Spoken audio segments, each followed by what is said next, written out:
I remember how excited we all were. The drive to the campsite was long, but the thought of a weekend away from the city kept our spirits high. The sun was setting, casting a deep orange glow through the trees as I pulled up to the remote spot. The air was crisp, and the woods were quiet. Maybe a little too quiet. As I set up the tent and cracked open a beer, everything seemed perfect. The beers went down easy. Seems like whenever you go off the grid, life in general seems hassle-free. I fantasized about how the night would go down. Maybe Jess would finally quit being a prude and let me get a piece of ass. As we set up camp, the forest seemed darker than it should have been.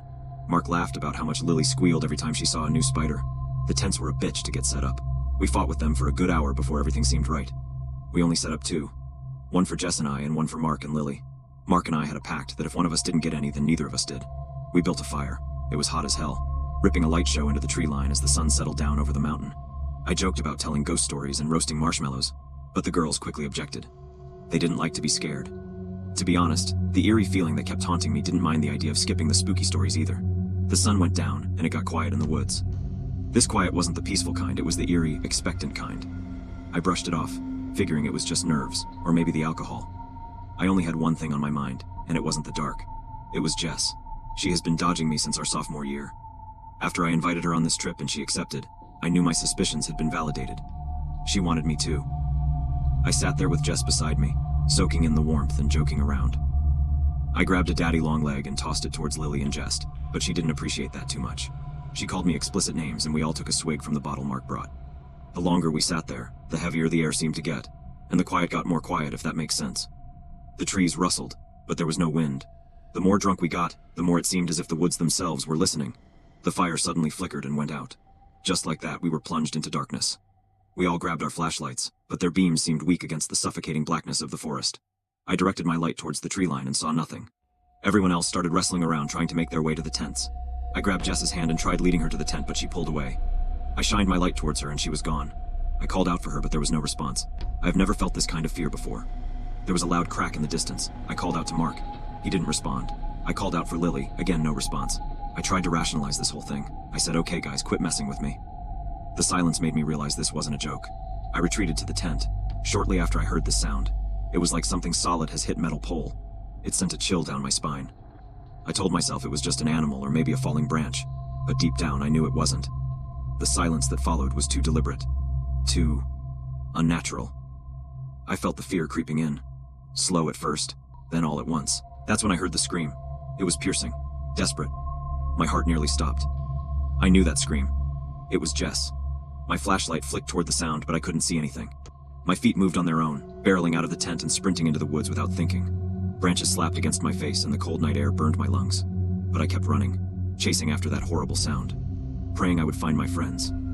When I reached the spot where the scream had come from, there was nothing. No Jess, no Mark, and no Lily. Nothing but the whisper of the trees. My mind raced. Had they been taken? Was this all part of some twisted prank? I called out, my voice shaking, but there was no answer. Just silence. I wanted to believe it was a joke, something they'd laugh about later. I tried to remember what happened. I stood there in the middle of the woods alone, trying to understand how I had come to this point. I knew I drank a lot, but it's funny how your adrenaline will sober you quickly. Where did Jess go? 1 second she was right beside me, and the next, she was gone. No sound, no struggle, just gone. I felt sick. It was like the ground had swallowed her whole. The woods were playing tricks on me, twisting around me, pulling me deeper into the darkness. I looked back at the campsite and saw the flicker of a fire again. How the hell did that happen?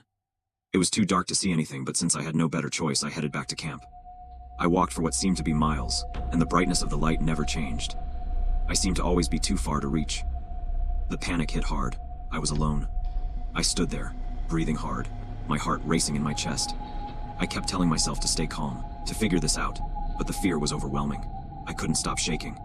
The harder I ran, the more the light faded until I almost hit a wall. I saw it, standing at the edge of the trees, a figure, tall and shadowy, its eyes dark and hollow. It didn't move. It just stared. I wanted to scream, but nothing came out. My body locked up as I felt the weight of its gaze on me. It was cold, so cold that I could feel it in my bones. I don't remember how long I stood there, frozen, waiting for it to make a move. But it didn't. I felt trapped, like the woods had swallowed me whole too. Every breath I took felt heavier, like the forest was pushing down on me.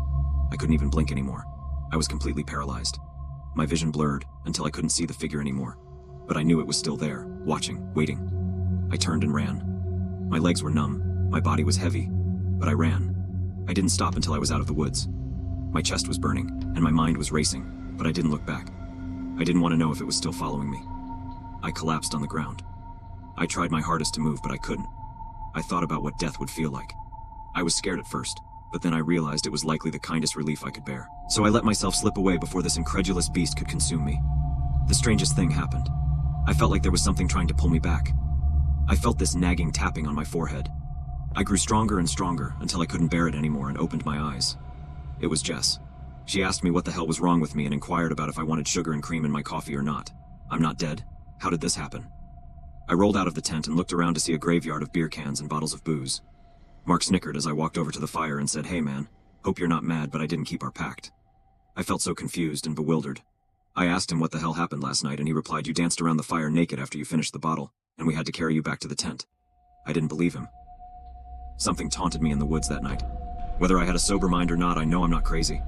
They all deny having played a prank on me, but deep down I know the truth.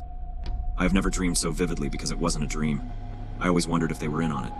Maybe I was supposed to be the sacrificial lamb. Doesn't matter now. I never spoke to any of them since that trip. Jess died tragically in a car crash. Matt unalived himself after Lily left him. As for Lily, no one ever heard from her again after she left the country to study abroad. I mostly stay out of the woods now. You never know what is watching you in those dense woods.